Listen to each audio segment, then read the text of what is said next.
All right, so your friendly neighborhood woke progressive is officially back. It's been a months long hiatus. And I tend to take these hiatuses whenever I'm going through points in my life where I feel like, YouTube just kind of isn't worth it. Nobody gives a fuck about what I have to say. And during this whole time, I'll still be going, playing YouTube videos in my head, and I'll say something that's just absolutely amazing.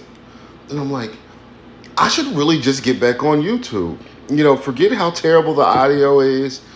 We'll get the production stuff together at some point. All that's going to inevitably come together one day as the people rolling. But just start pushing out content. That's the name of the game now. So I'm back on my regularly scheduled one video per day, sometimes two videos per day. That's the goal. We'll see how long. We'll see how long that works out. It might not work out that long. In the past, it hasn't. But that's the goal now. So, and I thought, what better story to come back than a story that is this racially divisive, a story that is just ired. I don't know if that's the right word for this, but just ired in so much controversy than the Austin Metcalf and Carmelo Anthony, not the basketball player, but Carmelo Anthony's story. And unless you've been living under a rock, you've heard about this story. This is the story of they were at a track meet in Texas. The black kid who just looks like a crybaby in this mugshot. He just has a really punchable face in this mugshot, doesn't he? So his black ass, the black kid, goes and sits under another team's pavilion or their tent at a track meet. The white boy, him, says, "Hey, nigga, I need you to leave." I don't think he called him a nigga. He said, "Hey, I need you to leave." The black kid said, "No." The white kid said, "I'm going to forcibly remove you." Which, hey, I don't think he should have done. And the black kid, Carmelo Anthony, not the basketball player, but this kid, he reaches into his bag and says, "Touch me, and I'll show you, nigga. I'll show you. I'll show you what black culture is made of." And so the white kid grabs him and tries to push him away from the pavilion. And the black kid reaches into his bag. Well, his hand was already in the bag. Comes out with a knife, stabs the white kid in the chest. And you know the rest of the story. The white kid inevitably ends up dying. Now, there's largely been two camps on this, two very vocal camps on this. You have one side, which is mostly compromised of white conservatives, which they initially lied about the story, in the beginning. Initially, the white conservative narrative was white kid asked the black kid to leave, and his response was to stab him in the chest. Well, later, once the facts, were revealed, it's more, and there's still, more facts to come. But as facts begin to come out on this story, we learned that narrative wasn't quite true. He didn't politely ask Carmelo Anthony to walk away from the tent. There was, a confrontation of sorts, and Austin Metcalf actually grabbed Carmelo Anthony, which, after that, the stabbing ensued. So the white conservatives, that's their narrative. Hey, white kid gets stabbed. Look at these niggas. Look at these violent niggers. Can you believe it? The niggers are at it again. That's kind of the narrative from the white conservatives. And on the other side, you have black people who are saying, and I think they're just as ridiculous as the white conservatives. You have blacks saying, "Well, he shouldn't have put his hands on them. You don't put your hands on nobody," which has to be just one of the dumbest lines of arguments I've ever seen. Because whenever you see, we've all seen the videos before of some nigger, some black person out in public acting a damn fool, acting a complete damn fool, and they get shot by the police. And what are black people's First thing they say after something like that happens, you didn't have to shoot him. Yeah, he might have been acting a fool. He might have been trying to pass a $20 bill, a fake $20 bill, as if it's real. He may have been a little bit confrontational, but you didn't have to shoot him. Which, hey, I agree with. I think that the only time you should ever take someone's life, the only time you should ever use deadly force against someone, is if they're using deadly force against you. Or if you're in a situation where they're breaking into your house, they're coming into your dwellings illegally. Yeah, you have the right to shoot them. But when we're talking about a story like this, where the white kid, Austin Metcalf, should not have grabbed Carmelo Anthony, that's just deserving of an ass whooping. If an ass whooping. Because, he shoves you, he grabs you, you grab him, you shove him back, you push him back. The appropriate response to that is not to stab a motherfucker in the chest. You kick his ass. That's the problem with our culture now. A lot of, in black culture, and I've been saying this for a long time now, people can't take ass whoopings no more. We've all heard the story of the kid getting jumped. Yeah, he gets jumped or he gets beat up real bad and it gets recorded, it goes viral. And rather than him just taking the L and holding the L, he has to retaliate by killing. This is something that I think is primarily unique in the black community, where our first response to confrontation is oftentimes violence. And I think that's just an absolutely sickening thing. But nonetheless, in this story, blacks have been propagandized into believing that Carmelo Anthony, with the K, not the basketball player, Carmelo Anthony, the violent thug, and this is why I say he's a violent thug. Look at this. Look at this. Look at this. Look at this nigga. Had he been a straight A student, and he was, posing pictures at Harvard University. He wants to be a Harvard scholar or an astronaut or some shit. Was he that type of person? I would be leaning more on the side of, roughly maybe self-defense, because it tells you the mindset. It really does. If you're looking at somebody's Instagram post, you're looking at the social media, depending on what type of content they're posting, it tells you what their mindset is. But look at this nigga. Look at Carmelo Anthony, not the basketball player. Guns. Here you go, throwing a finger sign up. I don't know why blacks do this. I see blacks and white women do this in photos. You ever see a photo where they just throwing up the middle finger? Why are you throwing up the fuck you? Fuck whoever's looking at this picture, fuck you. Such a rude display. Such an idiotic display that's unique to black people. And I've seen white women do it too. Drunk white bitches. And I gotta make a video on this. White women are really becoming black. You start to observe a lot of the behavior coming from white women. They've started to act black. They're even dating a lot of black dudes, which I think is a very sad thing. But here, fuck you, I've got a gun. Just violent thuggery coming from this, okay?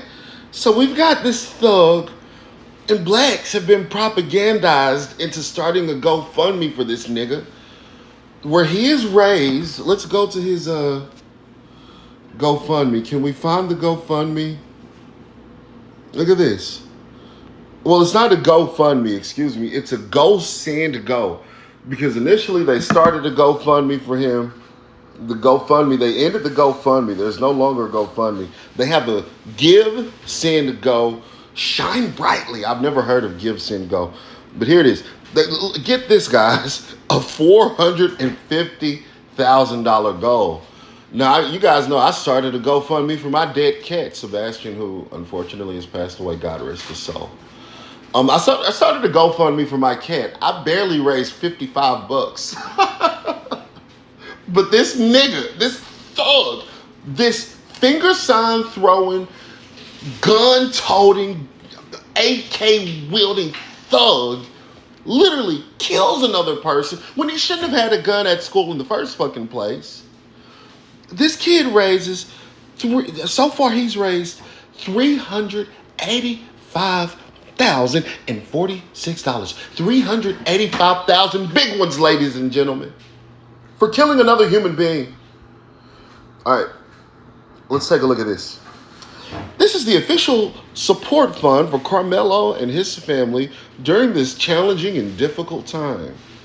The narrative being spread is false, unjust, and harmful. As a family of faith, we are deeply grateful for all your support during this trying period. Your prayers and assistance mean more to us now than ever. Sincerely, the Anthony family. Oh, this just infuriates me. This is what I hate, and I mostly see this from black women, but obviously, you get a lot of black men do the same thing. Just the sheer lack of accountability. And I was telling my friend this last night. Black women in particular, and I don't mean to make this about black women, because like I said, black men do it too. Just a stunning lack of accountability. You can't call them out for anything. They literally will justify anything. First of all, let's just run down the facts of this thug. Let's run down the facts. And I know some of you are going to say, woke, you're a coon. Woke, you're a coon. Woke, that was all self-defense all day. No, look, it's like this. If you if you go into a store and you steal a bag of M&Ms, and the cashier, their response is to reach behind the counter, grab a gun, and shoot you in the fucking head for stealing a bag of M&Ms. No, that's not a proportional response. That cashier should be in prison. But let's look at the facts, because a lot of people are saying, well, the black kid, he was bullied. Poor kid, he was bullied. First of all, I think we've all been bullied at some point. Who hasn't been bullied? I've been bullied. Most people, everybody's been bullied. Nobody pulled out a fucking knife and stabbed the so-called bully. All right, get over it. Being bullied is fucking life. Okay, you fickle nigger. Now listen. Sorry. All right. So they said he was being bullied. Let's run down the facts. Okay. So the facts are he had a knife at school illegally. We all know it's illegal to carry a knife on campus at school. School is for learning, not for knifing, black people. Two, he was under the other team's pavilion. He was under their tent. Someone who's being bullied, are you going to A, run away from the aggressor? Are you going to run away from your bullies? Are you going to sit there exactly where you know your bullies are going to be? Are you going to sit there and wait on a confrontation? Because if I'm being bullied, if I'm in fear of my life in any way, I'm not going to put myself directly in the radar of fear. Nobody's going to. Sorry about that. The video ended. But yeah, he reached in his bag and said, touch me and see what happens. All in all, I think it's very disastrous to try to frame this as some type of self-defense argument. Self-defense must be proportional. If someone comes at you with a squirt gun, a water gun, and sprays you with that water gun, a reasonable response to that is not to then pull out a Glock and blast them away. That's not a reasonable response. And I think it speaks to the fact that blacks, have been propagandized by the media. Anytime you have a racial narrative, a racial story like this that comes out, you have people get extremely tribalistic. When I truly want to get away with that. I feel like that's certainly media conditioning. You're conditioned by the media. If you feel strongly either way, on either side of this, if you feel strongly that, these are the niggers, nigger. All right, when you're being propagandized by the media, if you, on the other, self-defense, the white boys are racist, white people are racist, you are totally propagandized.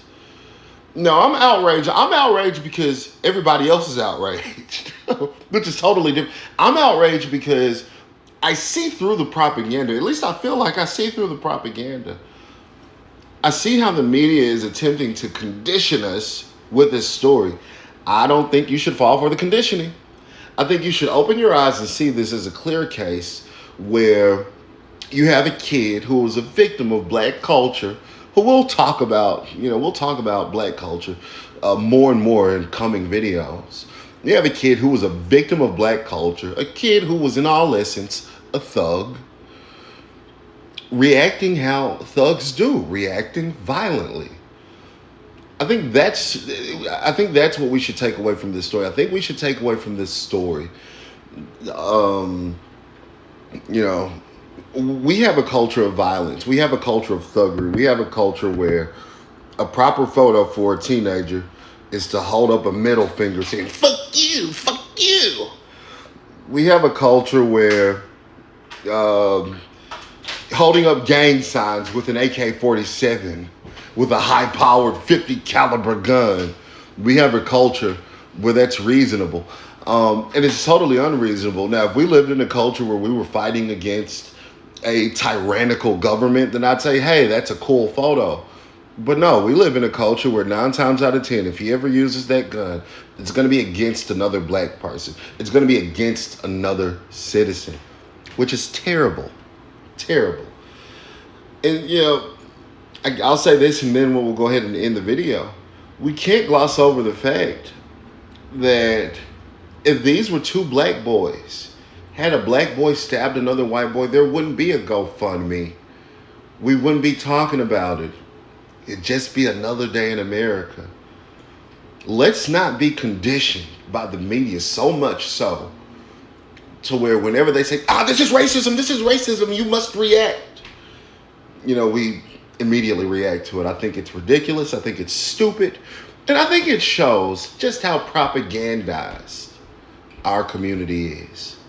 Let me know what you think about this video in the comment section. And remember to like, subscribe, share. And as always, stay woke.